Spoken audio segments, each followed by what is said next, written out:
Hello everyone and welcome to the Microsoft Weekly Podcast. This is our first episode and we are here to bring you news from everything Microsoft as well as to comment on them and of course hear what you have to say. And today we are going to have some hot topics as the FTC trial is going on and it's bringing tons of inside information from Microsoft and their competitors. There is a lot to talk about. There is Sony's Jim Ryan mail bombshell, Microsoft and Sony trading secrets exposed by the FTC, Xbox executive making gaming announcements during trial, and more information on Xbox Cloud Gaming dedicated market. There is also more Xbox news outside of the FTC trial scope, as Todd Howard interview to Kinda Funny revealed more details about the upcoming Starfield. On the Windows side of things, Microsoft is replacing the Mail and Calendar apps for the Outlook app on Windows 11, and some changes coming to File Explorer that not everyone is happy about it. All that is starting now.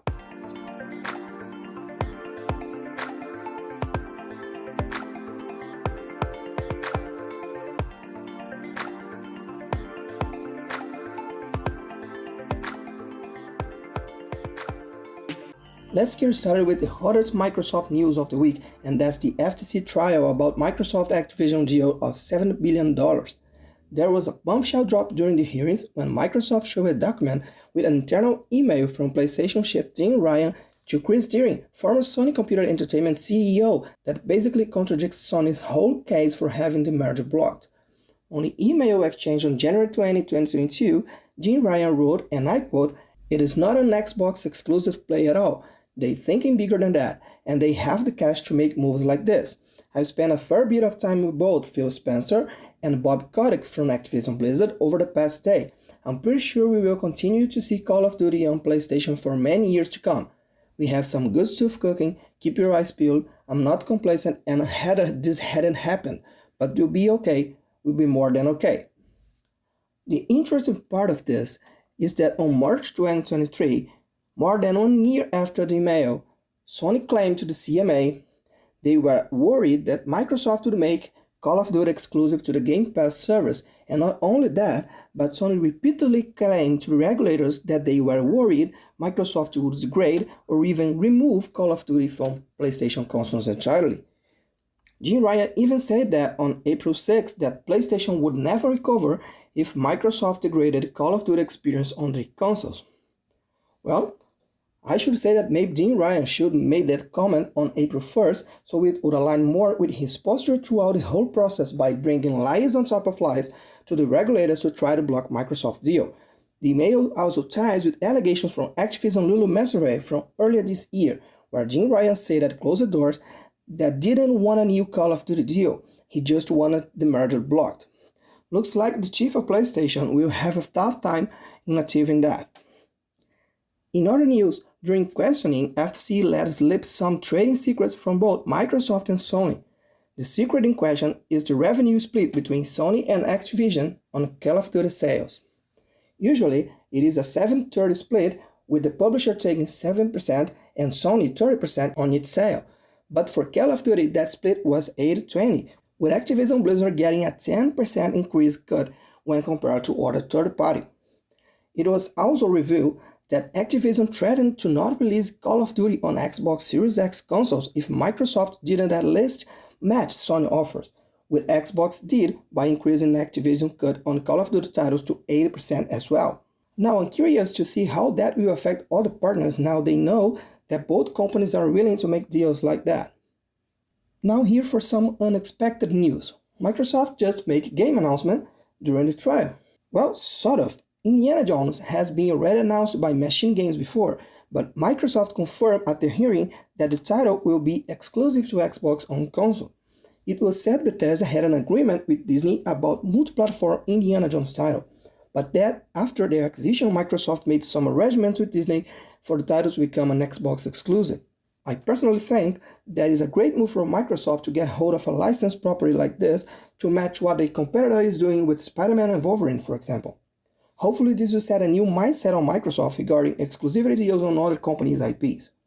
And the last news coming from the FTC trial is an update on Microsoft's dedicated cloud gaming strategy. It was announced by Microsoft in 2022 they intended to create a device exclusively for cloud gaming, as well as a subscription tier exclusive for xCloud, but none of that has come to fruition so far, and we might have an idea on why. Both CMA and FTC categorize cloud gaming as a separate market, and by doing this they place Microsoft in a monopoly position, by almost dominating the entire cloud gaming market. Microsoft, on the other hand, say cloud gaming is just a feature from the premium subscription tier Game Pass Ultimate. That said, it is clear that if Microsoft created a tier exclusive for cloud gaming, it would betray their own argument and give FTC and CMA the reason they want to block the deal by configuring a separated market. Keeping Xbox cloud gaming tied to Game Pass Ultimate for now sustains Microsoft's narrative on court, so don't expect any improvements on Xbox cloud gaming prior to this acquisition approval. Moving for another topic, but still on Xbox news, Todd Howard interview to Kinda Funny has revealed some more tidbits about the upcoming Starfield. Starfield was shown recently during the Xbox Game Showcase and in a dedicated Starfield Direct after. In the 45-minute video, there was a true deep dive of all the things you can do in the game, and it's surprising that after all that Todd Howard still has more to share on the game. It was confirmed that the datable characters are the 4 main members of Constellation. He also confirmed the scale of live planets by saying 10% of all dozens of planets have life on it, so you can expect hundreds of planets full of life for you to explore.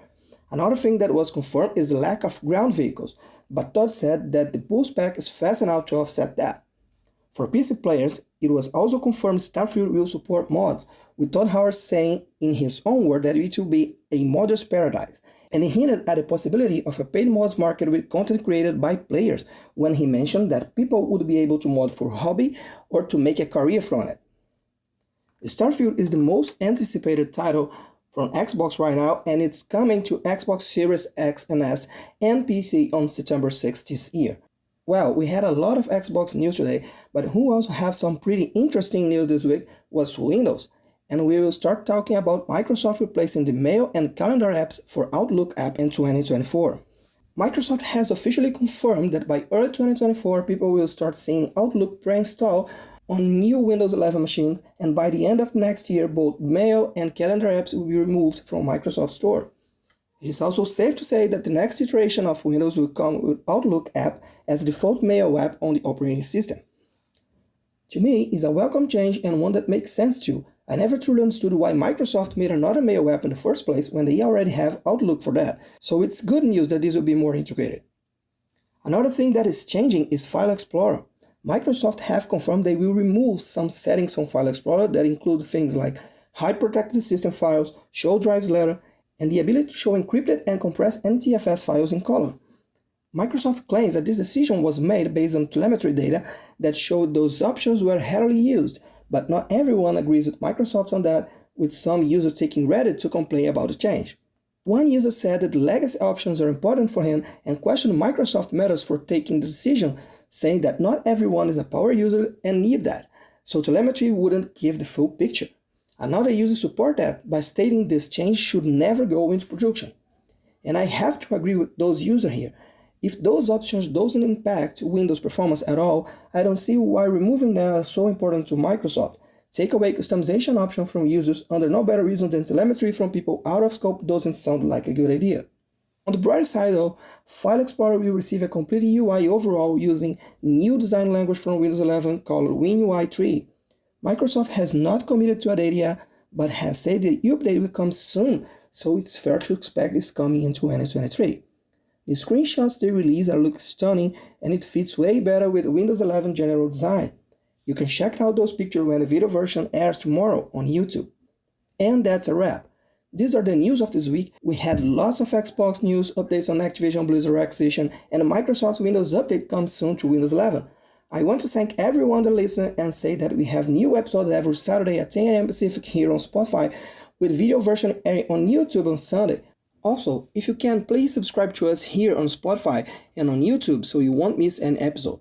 Thank you for listening, and if you're on YouTube, thank you for watching. See you next week.